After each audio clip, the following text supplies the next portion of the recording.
Hello, it's been a bit. Oh, man. And the first thing we do, because I have not recorded a while, is we do this little test. Can I hear myself? Is my voice being recorded? Is it grabbing the right video? Okay, it sounds like it works. I'd like to do a series of dev commentary, and I even have an outline, and I've even set up a time that I'll have every week so I can be consistent with recording. The release schedule, I'll figure that out later. But also, my voice wanted to cut out most of earlier today, so that'll be fun to fight. And if I let myself talk too deep, then the part of the sound that I let cut off so I don't have a bunch of extracurricular noise also do weird thing to my voice. So, how's it going? First on my checklist is reviewing the path from Area 1 to Area 2. This whole rectangular area is what we call Area 1. It's nice, it's beautiful, it's abundant. The weapons, tools, materials, foods, etc. are fantastic. We do not have night vision, so this is actually how it looks. Everything's lit up. Lots of areas are actually non-spawnable, which it's stupidly easy. You collect the first monument block, you collect the second monument block, you come all the way over here. This thing's empty. There's a lot that still has to be updated, little tweaks here and there. The signs need to be colored. Other things need to be adjusted. If you've seen my previous videos, you kind of understand what's going on, but you get to here. And there's a button. And there's a whole do I, don't I argument between the two signs. The orange being the one that doesn't really want you to succeed, the yellow being the one that does. Ignore the fact that there's no screen shake, sound, particles. I'm going to figure that out later. But you come to what I'm calling the orange box. Haha, how clever. Here is a replica of the rule board from the area we just came from. World spawn has been set to this point. This will be swapped out with something. I need to decorate it a little further. Here's a cool tree thing design. I took the seagrass, put it in a fern. You get wiggle grass. Changed its color a little. I'm trying to give, if these signs came from worlds, if the voice that's being projected through whatever they're being projected through if they came from a place, what would that place look like? And this place wouldn't be that place, but this place would be hints of that place. And I don't know if I'm going to take this idea any further, but I'd love to at some future point. So here's the rule board. Here's everything painted orange to kind of indicate, okay, something wild's going on. Follow all orange text to win. Sure.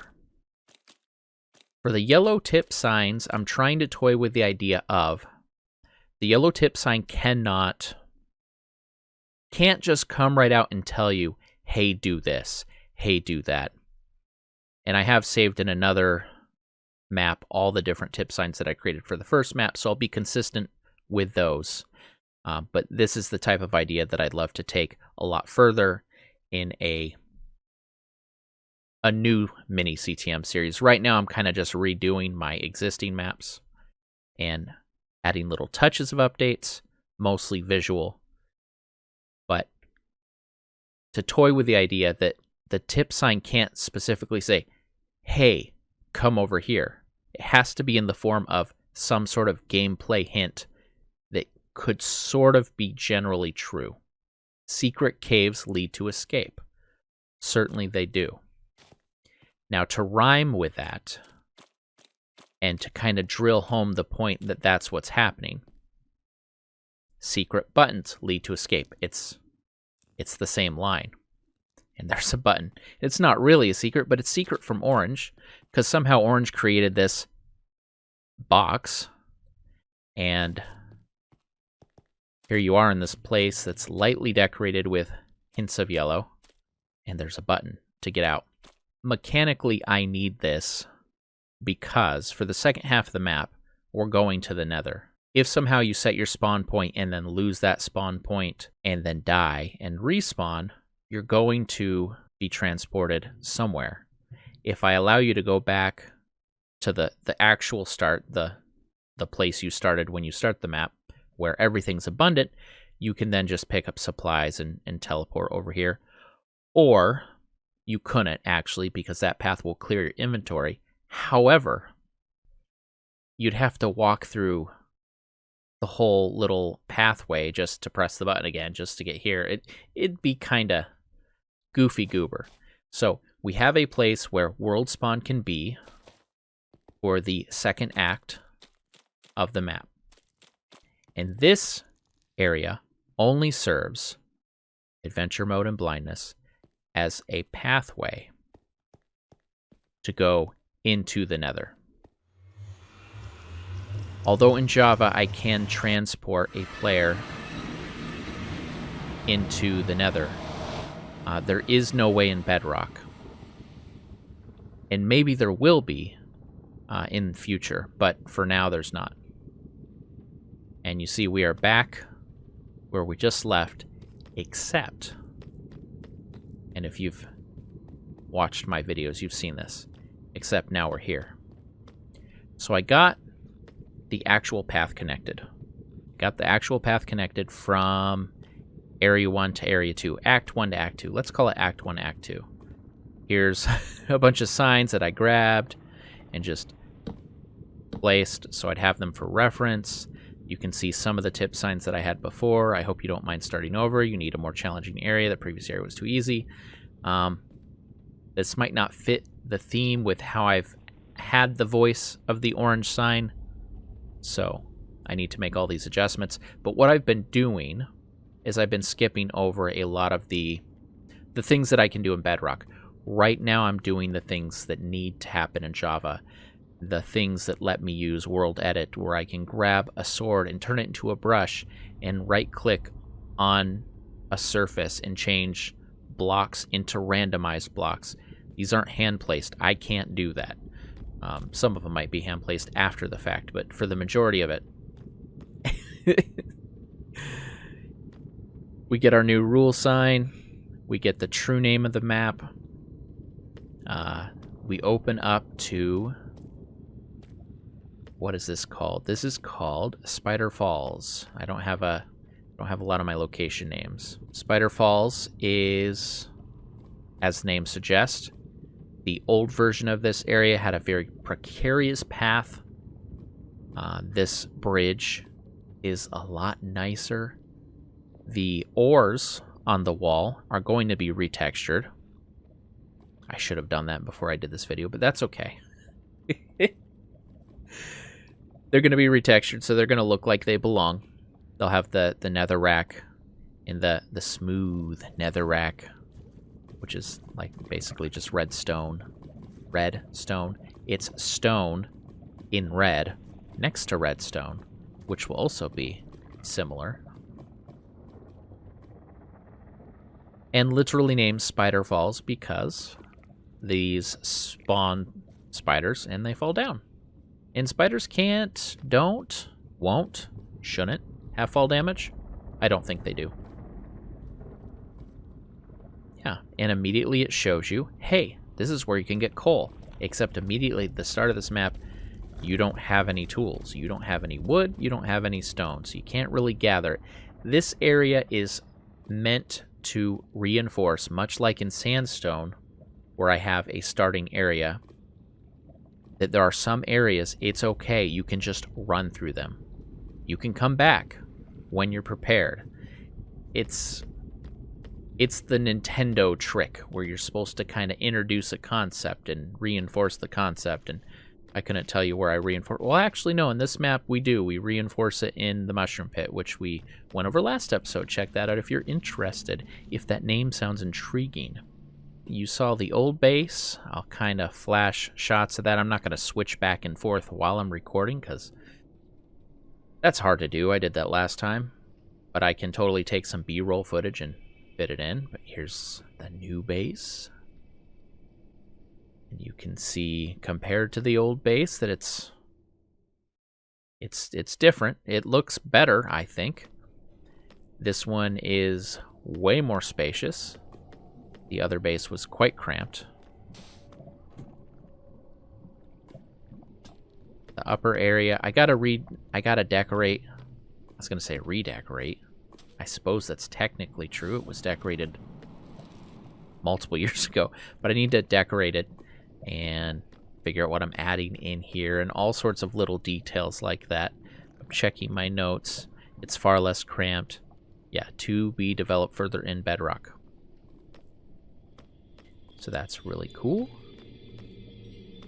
For this episode, the last thing I want us to look at is the monument area. I think we looked at this maybe a little bit. If we did, oh well, sorry. I'm gonna look at it again. I have this underside, which is not really decorated, but I mean, there's more to it than nothing, which you'll probably never see this, so I think it's more than enough. But I like knowing that there's kind of a structure to it. It's not just a floating square. I decorated my lava like I do like to decorate all my lava. Basically, I replace a couple randomized blocks with air or a block and then remove the block, and just gives the lava texture. Parts of this area are ripped directly from Beastmaster. There's an oasis area. I had a statue guy here. He went away. Probably one of the times I copied the map or transferred it, or etc., etc. These trees are going to be the same as the ones in sandstone, the petrified trees. And here's another ore that I need to change out the background. It's going to be smooth quartz. So we have a little bit of diamond here, a little bit of diamond there. Now, the original, it's got a lot to be desired. It's not the greatest. One feature of the original is on the very back wall, I had a map. And it kind of talked about where you go for what you want.